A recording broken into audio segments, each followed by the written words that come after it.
जय हिंद दोस्तों, आशा करता हूं कि आप सभी स्वस्थ होंगे। चलिए तो शुरू करते हैं आज की क्लास को। जैसा कि आपको पता है कि हर क्वेश्चन को सॉल्व करने के लिए मैं आपको 10 सेकंड का समय देता हूं, तो आपके लिए 10 सेकंड कोशिश करें आप इस क्वेश्चन को सॉल्व करने की।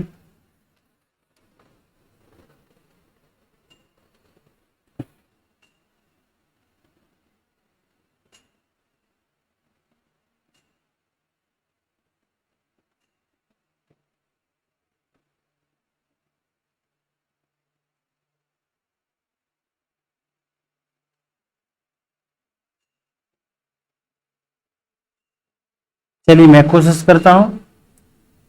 दो रेलगाड़ी जिनकी लंबाई 105 मीटर और 90 मीटर है, विपरीत दिशाओं में क्रमशः 45 किलोमीटर प्रति घंटा तथा 72 किलोमीटर प्रति घंटे की चाल से समांतर पटरियों पर चल रही हैं। एक दूसरे को पार करने में कितना समय लेंगे? टाइम पूछ रखा है। टाइम पूछ रखा है तो हमारे पास डिस्टेंस और स्पीड होनी चाहिए। डिस्टेंस भी है, स्पीड भी है, तो आसानी से हम टाइम फाइंड आउट कर सकते हैं। डिस्टेंस दोनों रेलगाड़ियों की लंबाई होगी 105 और 90, 195 मीटर। स्पीड विपरीत दिशाओं में चालें जुड़ जाती हैं, 45 और 72, 117 किलोमीटर प्रति घंटा। समय पूछ रखा मैं सेकंड में, तो उस समय पर डिस्टेंस मीटर में और स्पीड मीटर पर सेकंड में होना चाहिए। अगर नहीं है तो हम उसे चेंज कर लेंगे। डिस्टेंस मीटर में है तो स्पीड मीटर पर सेकंड में नहीं, तो 5/18 का मल्टीप्लाई किया, मीटर पर सेकंड में चेंज किया। 9 से 18 घटेगा 2 टाइम्स, 117 घटेगा 9 से 13 बार। उसी तरीके से 5 से 195 घटेगा, 5×15, 5×9 45, 39 टाइम्स 13। इस 39 को 3 बार कैंसिल आउट करेगा, 3 दूनी 6। फाइनली हमें आंसर देखने को मिलेगा 6 सेकंड। ऑप्शन देखने को मिलेगा हमें सेकंड। बढ़ते हैं अगले क्वेश्चन की ओर। कोशिश करें आप खुद से।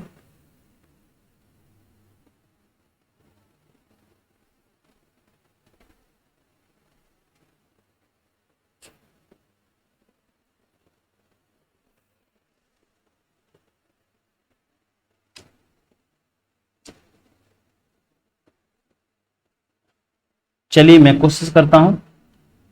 जनरली हमारे पास 3 टर्म होते हैं, एस डी टी। हमें कभी भी 2 टर्म दे रखे तो आसानी से हम तीसरे टर्म को फाइंड आउट कर सकते हैं। कोई से भी 2 टर्म दे रखे हैं, हम आसानी से तीसरे टर्म को फाइंड आउट कर सकते हैं। लेकिन जब भी हमें कोई एक टर्म दे रखा हो, मान लो टाइम ही दे रखा है, तो कभी भी आप ना तो स्पीड को फाइंड आउट कर सकते हैं ना डिस्टेंस को फाइंड आउट कर सकते हैं। उसी तरीके से कभी भी आपको स्पीड दे रखी है तो ना तो आप डिस्टेंस फाइंड आउट कर सकते हैं ना आप टाइम फाइंड आउट कर सकते हैं।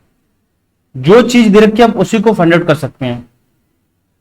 ये ऐसा हो सकता है कि आपको टाइम दे रखा है तो आप कभी कभार आपको स्पीड या डिस्टेंस का रेशियो पूछ सकता है, रेशियो को फाइंड आउट कर सकते हैं, लेकिन आप ओरिजिनल वैल्यू फाइंड आउट नहीं कर सकते हैं।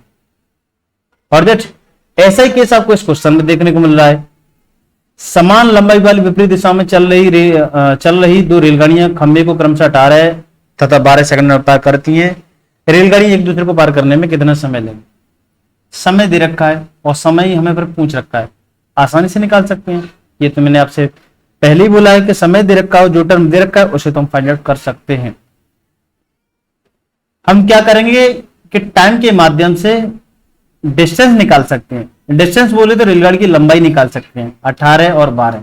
एलसीएम लेंगे तो कितना देखने को मिलेगा? 36 मीटर। 36 मीटर हमें डिस्टेंस देखने को मिलेगी, और ये कुल दूरी नहीं है, ये एक रेलगाड़ी की लंबाई है।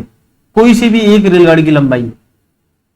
अब एक रेलगाड़ी की हमारे पास लंबाई भी है, समय भी है, तो हम उसकी स्पीड भी निकाल सकते हैं।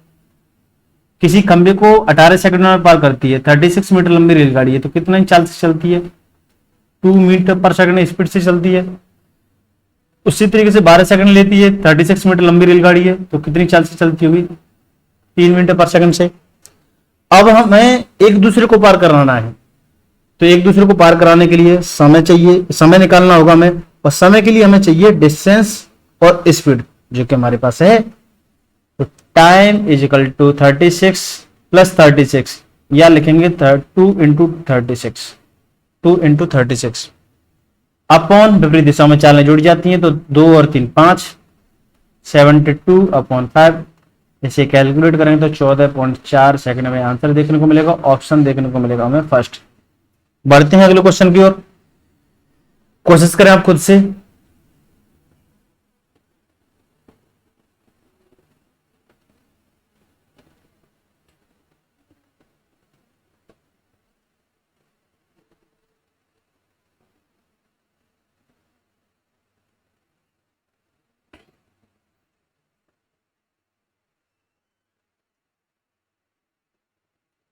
चलिए मैं कोशिश करता हूं, आपका समय समाप्त हुआ। एक 150 मीटर लंबी रेलगाड़ी एक खंभे को 15 सेकंड में तथा एक समान लंबाई वाली विपरीत दिशा से आती हुई एक रेलगाड़ी को 12 सेकंड में पार करती है। तो दूसरी रेलगाड़ी की चाल क्या है? सबसे पहले इस क्वेश्चन की मैं कोडिंग करता हूं कि एक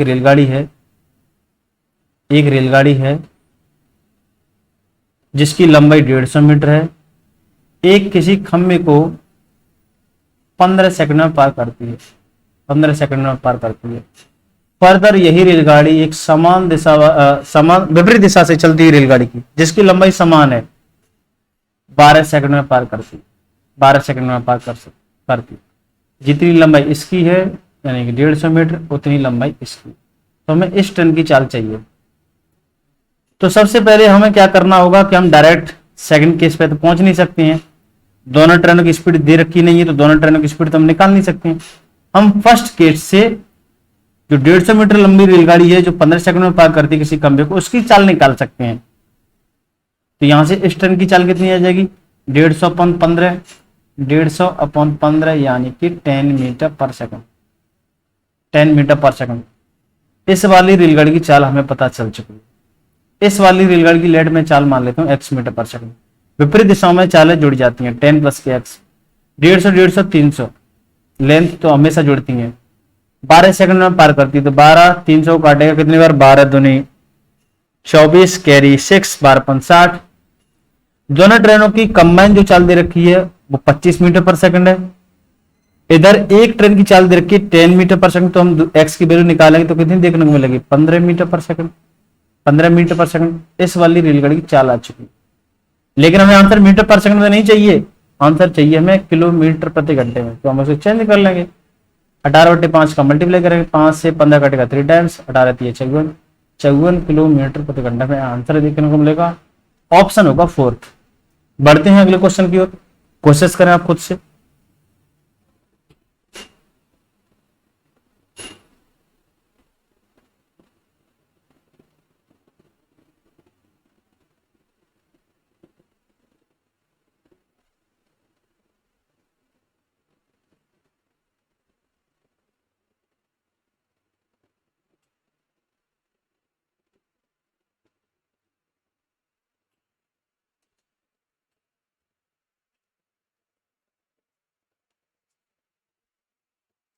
चलिए मैं कोशिश करता हूं। 48 किलोमीटर प्रति घंटे चाल से एक रेलगाड़ी चल रही है। आधी लंबाई की एक रेलगाड़ी जो कि विपरीत दिशा से चल रही है उसकी चाल दे रखी है 42 किलोमीटर प्रति घंटा और उसको पार कर जाती है 12 सेकंड में। अब यही रेलगाड़ी एक प्लेटफॉर्म को 45 सेकंड में पार करती है, तो प्लेटफॉर्म की लंबाई क्या है? इस क्वेश्चन की सबसे पहले हम कोडिंग करते हैं। एक ट्रेन है जिसकी लंबाई इसकी चाल दे रखी है 48 किलोमीटर पर आवर। विपरीत दिशा से एक रेलगाड़ी चल रही है जिसकी लंबाई, जो रेलगाड़ी चल रही है 48 की चाल से, उसकी लंबाई से आधी है, यानी कि ये 2x है तो ये x है। फॉर दैट अच्छा, इसको पार कर जाती है 12 सेकंड में। फर्दर यही 2x लंबी रेलगाड़ी आगे चल के किसी प्लेटफॉर्म को 45 सेकंड में पार कर दी। इस तरीके से कुछ क्वेश्चन की फ्रेमिंग है। यहां पे हमें इसकी चाल भी पता है 48 किलोमीटर पर। कैसे करेंगे इस क्वेश्चन को? सबसे पहले हम यहां से x की वैल्यू निकालेंगे। विपरीत दिशा में चालें जुड़ जाती हैं, तो 48 और इधर दे रखी इसकी 42, तो कितनी हो जाएगी? 90 किलोमीटर प्रति घंटा। 90 किलोमीटर प्रति घंटा, थोड़ा यहां वरना लिखे, हम यहां पे लिखते हैं 90 किलोमीटर प्रति घंटा। विपरीत दिशा में दूरियां तो हमेशा जुड़ती है, विपरीत में हो चाहे समान में हो। 2x और x 3x/12 सेकंड। इधर सारा डाटा दे रखा है, ये में m, ये m यानी मीटर में दे रखा है। इधर सारा डाटा हमारे पास है मीटर और सेकंड में। इधर स्पीड दे रखी है मीटर किलोमीटर प्रति घंटे में। ऐसा नहीं हो सकता है, इसे हम 5/18 का मल्टीप्लाई करके मीटर पर सेकंड चेंज कर लेंगे। 18, 90 को 5 टाइम्स कैंसिल आउट करेगा, 25, 25 और ये 3, 12 को 4 बार काटेगा। x की वैल्यू फाइनली हमें देखने को मिलेगी 100 मीटर। 100 मीटर फाइनली हमें देखने को मिलेगी, 100 मीटर फाइनली देखने को मिलेगी। हमारे पास दोनों ट्रेनों की अगर लेंथ पूछी जाती तो आसानी से हम निकाल पाए। एक की हमारे पास आ चुकी है, एक की हमारे पास आ चुकी है 100, दूसरी की आ चुकी है 200। अब 200 मीटर लंबी रेलगाड़ी ये है, इसे आप 2x ना कह के इसे आप 200 मीटर कहें। और दैट इसकी लंबाई पूछ रखी है मैं, लेट में 200। अच्छा, एक रेलगाड़ी जिसकी पता है 48 किलोमीटर प्रति घंटा है, लेट में प्लेटफॉर्म की लंबाई मान लेता हूं x 45 सेकंड में पार करती है। कुछ इस तरीके से हम लिख सकते हैं speed is equal to distance upon time. Distance क्या होगी, प्लेटफॉर्म की लंबाई और रेलगाड़ी की लंबाई। समय कितने समय पार करती है उस समय को रखेंगे। इधर सारा डाटा दे रखा है हमें मीटर और सेकंड में, तो इधर भी हमारे पास स्पीड मीटर पर सेकंड में होनी चाहिए। इधर मीटर पर सेकंड में निकल के आएगी स्पीड, तो इधर भी मीटर पर सेकंड में होना चाहिए। अगर नहीं है तो उसे हम चेंज कर लेंगे। 5/18 का मल्टीप्लाई किया, 5/18 का मल्टीप्लाई किया, 9 दूनी 18, 9 पन्ना 45, 9 से ये काटा, 9 से ये काटा, 2 से 48 कटेगा 24 बार, 24 पंजे 120, 120 बिल्कुल सही है। और फाइनली 120 का मैं 5 के साथ मल्टीप्लाई करूंगा तो 12×5 यानी कि 600। 600 इजिकल टू 200 प्लस के एक्स। थोड़ा सा इधर है, इसे ना लिख के मैं यहां पे लिखता हूं 600 इजिकल टू 200 प्लस के एक्स। एक्स तो एक्स की वैल्यू कितनी देखने को मिलेगी हमें 400 मीटर। एक्स ना कह के बिल्कुल ठीक है, एक्स ना कह के मैं यहाँ पर एक्स मैंने ऑलरेडी मान चुका हूं, तो यहाँ पे आप इसकी लंबाई आप पी वगैरह माने तो ज्यादा बेटर रहेगा, इसको आप पी मान लें तो ज्यादा बेटर रहेगा। आप कंफ्यूज हो सकते हैं, पी वगैरह माने तो ज्यादा बेटर। प्लेटफॉर्म की लंबाई आ चुकी है आपके पास 400 मीटर, ऑप्शन देखने को मिलेगा आपको फोर्थ। बढ़ने वाले क्वेश्चन की ओर। ये क्वेश्चन को आप सबसे पहले अच्छी तरीके से समझें, सीखें, उसके बाद में ऑटोमेटिक आपके जो स्टेप स्किप होते हैं वही शॉर्ट ट्रिक होती है। शॉर्ट ट्रिक कोई आपके पास ऐसा कोई रामबाण इलाज नहीं, nothing is short trick. Short trick only on आपके पास जो सॉल्यूशन होता है उसके जो मिसिंग स्टेप होती हैं वही शॉर्ट ट्रिक होती है। बढ़ते हैं अगले क्वेश्चन की ओर, कोशिश करें आप इस क्वेश्चन को सॉल्व करने की।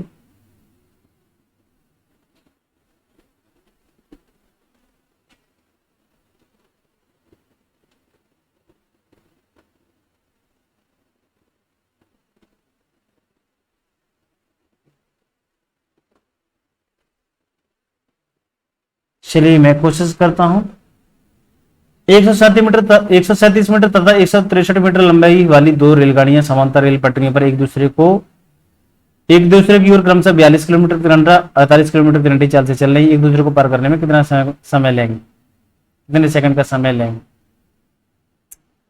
आपको डिस्टेंस दे रखी है, स्पीड दे रखी है, तो आसानी से टाइम फाइंड आउट कर सकते हैं। Very very easy question.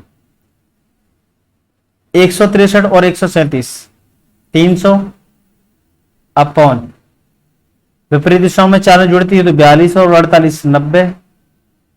Distance दे रखी है मीटर में, तो उस समय पर स्पीड किस में होनी चाहिए, मीटर पर सेकंड में। नहीं है तो उसे हम चेंज कर लेंगे।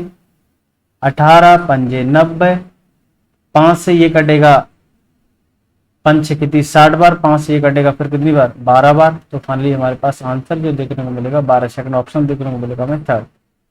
आशा करता हूं कि आपको सभी क्वेश्चन समझ आए होंगे। नेक्स्ट मिलती हैं अगले लेक्चर में कुछ नए क्वेश्चनों के साथ। जब तक के लिए बाय बाय, टेक केयर, धन्यवाद।